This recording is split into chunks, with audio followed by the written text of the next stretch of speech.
Pricing your online course is one of the most intimidating steps of the course launching process. Launching a course is exciting, but trying to choose a price for your course may have you feeling hesitant and uncertain. In this video, I'm going to take you through a 7-step process that will help you price your online course with confidence so you can feel excited to share it with the world. Let's get into it. Hello creators, I'm Ben Tolson from Podio, where we empower creators like you to make a living doing what you love. The 7-step process I'm about to take you through is not an exact science, but is meant to help you zero in on a price you can feel good about. And while it's not absolutely necessary to use each of these steps, the more you let them build on one another, the more confident you'll feel when choosing a price for your online course. In this video, we're going to assume your goal is to find a price that maximizes your earning potential while still being competitive enough to attract lots of customers. Let's get started. Step number 1, gather course pricing data. This step is going to take the median price of online courses and give you an average range to work with. The more data you gather, the more accurate this range will be.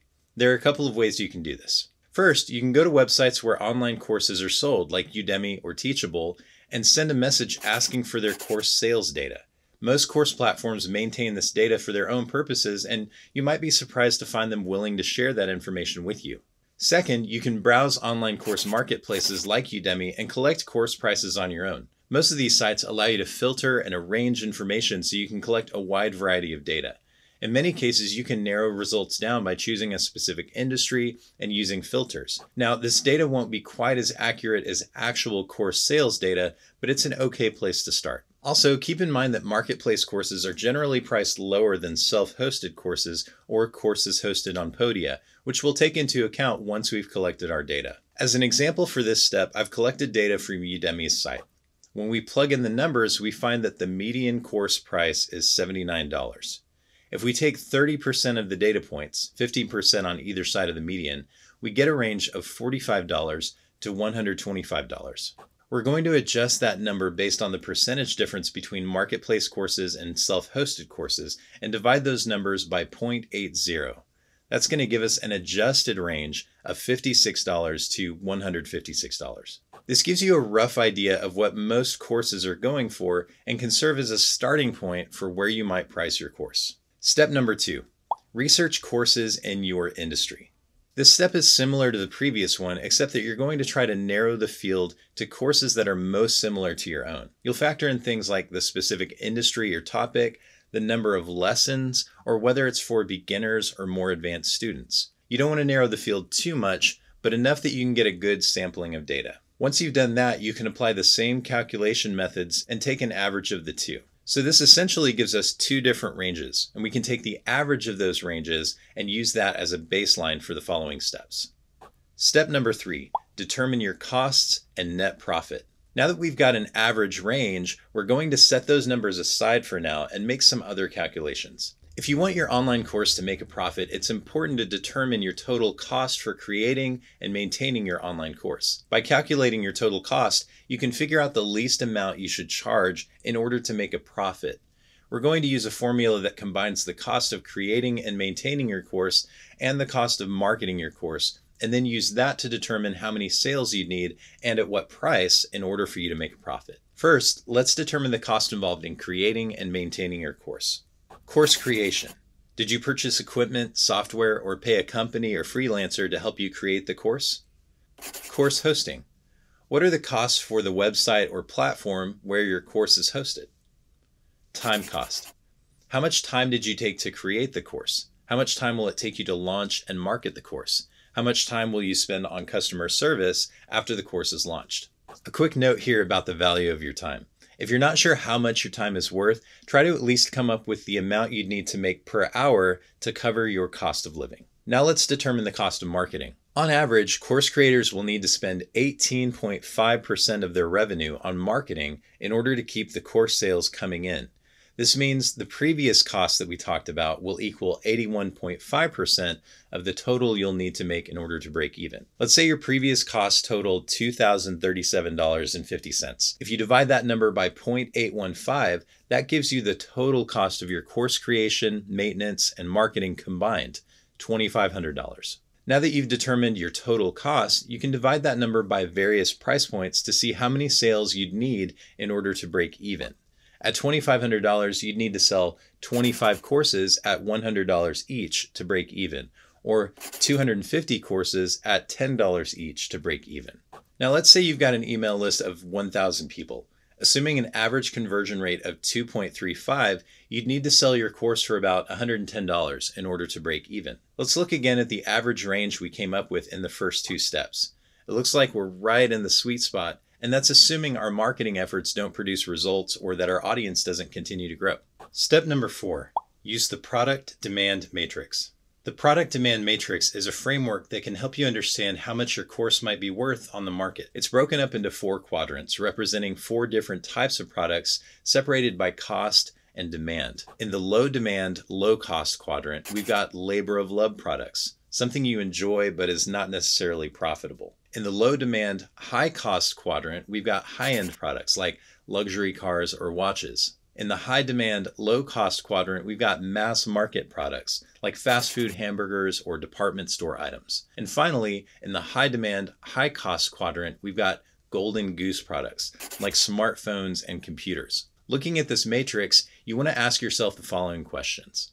Does my course material appeal to a wide audience or a narrow audience? Would people typically pay a little money or a lot of money for a course like mine? Depending on how you answer these questions, you can pinpoint where on the matrix your product might be. The closer you are to the bottom left, the closer you might want to price on the lower end of your pricing range. The closer you are to the top right, the closer you'll want to price on the higher end of your range. Step number 5, determine your audience relationship factor.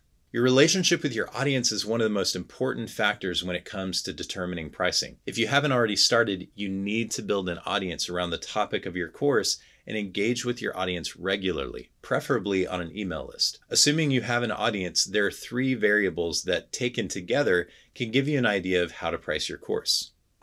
Engagement. On a scale from 1 to 10, how would you rate your audience's engagement? If you're communicating with your audience regularly, what percentage of them are commenting or replying or taking action? 1 to 2% is the industry average. So if you have less than that, you'd probably be about a 2 or 3 on this scale. If it's more than 5%, you could consider that a 10 on this scale. Affinity. On a scale from 1 to 10, how would you rate your audience's affinity with you? Does your audience see you as a trustworthy source of information on your topic? Are you regularly providing value that brings your audience real results? Do you share content that allows your audience to get to know you and like you as a person? Relevance.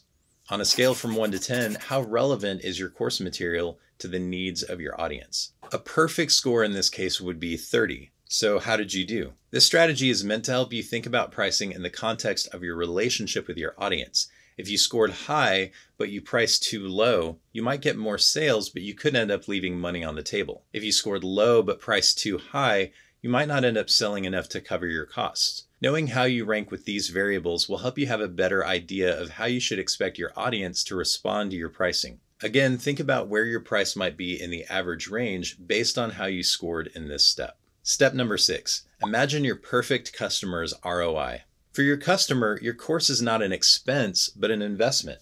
Anytime we gain new information or learn a new skill, it becomes an asset that adds value to our lives. That value can look like the ability to earn more money, the ability to save time, to feel healthier, or to be happier. Imagine your perfect customer, someone who really needs what you provide in your course, and try to answer these questions. What is it costing them right now not having the knowledge or skills you offer in your course? What could they stand to gain or earn after completing your course? Let's use an example.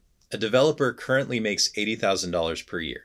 After taking an advanced JavaScript course, they're able to get a promotion making $20,000 more per year. That's a 25% increase in yearly earnings. How much would you be willing to invest in something you knew was going to give you a 25% return within a year? Now, this doesn't necessarily mean you want to charge thousands of dollars for your course, but if you think about your course as an investment, you'll talk about it like it's an investment. And if you talk about it as an investment, you'll feel more confident charging a fair price. If you determine your course would be a fantastic investment for the right customer, don't be afraid to price near the higher end of the average range. Step number 7, use price anchoring and tiers. Is $100 a lot of money? It depends. $100 probably doesn't go very far in your monthly budget, but it would be a nice surprise to find a $100 bill sitting on the sidewalk. The amount hasn't changed, but your perception of its value has changed based on the context. This is basically how price anchoring works. If you offer your normal course at its regular price and also offer enhanced versions of your courses with added value at higher prices, the normal course will be perceived as a better deal. The most popular version of this is the 3-tier approach, going from least expensive to most expensive. The reason this approach works is because it uses price anchoring to change the perception of the price based on the other available tiers. If the first tier might have normally seemed expensive, it now seems like a fair price compared to the other more expensive tiers. Another reason this works is because people like having options, but not too many options, and 3 seems to be a sweet spot. So let's break down the 3 tiers. The first and least expensive option should include the full course. It's important that you not lower the price of your course for this option. We're not discounting the course, but adding value in the other tiers. The second and slightly more expensive option should include the full version of your course and some kind of added value. The added value could be something like extra lessons, additional documentation, or some kind of tool that makes it easier for your customers to take action on what they've learned.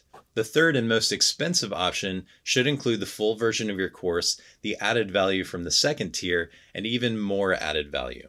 The additional added value could be something like a monthly group call with other students, a one-on-one mentorship call with you, or access to an online group or community. These are just some examples of things you might include, but the most important thing to remember is not to discount or take away from your course, but to charge the regular price for the full course and then add value as the price increases in your other tiers. This will help you feel more confident when pricing your course because the price of your first tier will be perceived as lower compared to the other tiers. Bonus tip: if you price your second tier correctly and highlight it as the most compelling option, it can boost your course sales. A good rule of thumb for pricing tiers is to follow the 10, 25, 100 formula. So if the full price of your course is $99, your tiers would look like this.